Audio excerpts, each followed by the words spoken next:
the biggest thing before we get ready to leave, I got to ask you about the relationship of you and the country western singer Charlie Pride.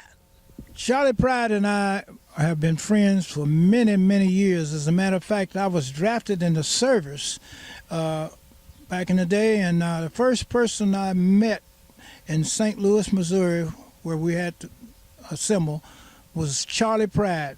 He's from Sledge, Mississippi, and boy, he was glad to be in service because the only thing black really had to do in Sledge, Mississippi, as far as supplying his family or whatnot, feeding his family, was pick cotton, and he didn't like that. And so we talked about it many, many times, and he was glad to be out of it.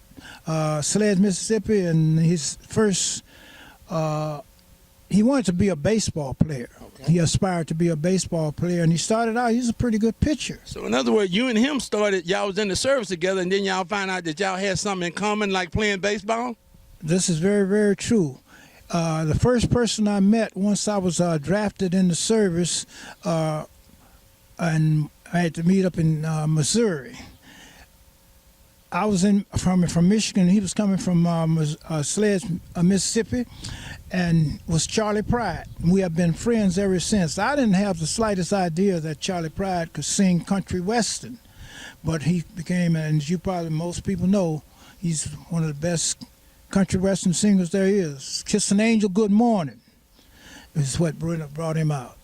Now, and you know, and it's so funny, JC, that we talk about this, and we talk so much about some of the blacks now that's trying to, you know, that's not looking at, inspiring, you know, to see how all of this come up, and knowing that so much that y'all had to go through, and you and Charlie Pride and you and Billy Williams. And by the way, you told me they had put out a statue out there at Wrigley Field out in Chicago. They got two statues, one with Billy Williams and one with Ernie Banks too? Ernie Banks. I was signed with the Cubs. I didn't have much future with Ernie Banks playing shortstop because he's a long ball hitter, and he would hit that ball out of the park. I was a kind of ping hitter, but possibly fielding was my best attribute. And it's so amazing at the time because, see, a lot of people that might not keep up with baseball, shortstop is one of the major jobs in baseball. Shortstop is just like being the quarterback of a football team. That means you got to organize the infielders. I'm right or wrong? That's your most defensive position, so you've got to have a pretty good fielding shortstop. That's for sure. And you know, and it's so valuable. That and I looked at it. The only three blacks, and you were the third black to play a starting shortstop. That's Ernie Banks for the Chicago Cubs, Maury Wills of the Los Angeles Dodgers, and J.C. Hartman of the Houston Colt 45. That was it. Ozzie Smith came on later. These are later. I'm talking about the originals. Yeah, original. These are the originals. You know, the one that broke the grass. Because even Jackie Robinson didn't play shortstop. Pee Wee Reese played shortstop. You're right about that. So a lot of people, they give all this credit to Jackie Robinson. No offense for Jackie, he did. But when it came to shortstop, Jackie Robinson couldn't play that position.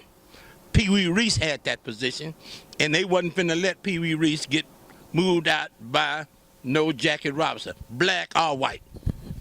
I believe you're right about that. You're right. So, you know, and to be sitting here with the third black shortstop in the Major League Baseball, it's an honor. To be able to say he's here in Houston, Texas, it's an honor. And if we don't give people like J.C. Hartman their credit while they living and wait for the media to do it, we're going to be in trouble, y'all. And the last thing before I say get out of here, Mr. Hartman, and I thank you so much for your time, is that how did you feel when the Astros finally won the World Series? I got two questions to ask you. How did you feel? I was elated because the Astros have been good to me. And my daughter, as a matter of fact, she's payroll manager for civilians there and currently. Right now, your daughter is the payroll manager for the Houston Astros? Civilians, Civilian. non-ball players. Okay, for the civilian non-ball players, but she is. That makes the stadium, keep the stadium clean. People that it takes a lot of people's involvement to get the lights, take care of the lighting or whatever, the groundkeepers, The whatever. audio, sound, and all. That's not a Ball player. Right. Anybody that's affiliated with Minute Maid Park. They have to be paid also. And that's what your daughter is over. She's involved. What's her name, Mr. Wilson? Mr. Hartman. Jessica Hartman. Jessica Hartman. Very proud of her. I'm very proud. We proud of her. We proud of her. Houston proud of her. Being a black lady, we proud of her. And knowing that she's part of the Houston Astros organization and holding that kind of job in administration, well, man, that's something to be proud of. But then she had to look back at her grandfather, man. He paid the way. He helped pay the way. I did the best I could. You did a heck of a job, Mr. JC, and I'm just so thankful. And the last question I know I keep saying, but the last one, I know you got a lot of stuff to do. The last one is how you and Craig Biggio got in. And first of all, not Craig, but also Joe Morgan. All of these people that you helped influence to get into baseball and taught them a way of feeling baseball. And Craig Biggio, I knew you was a catcher. People didn't realize that.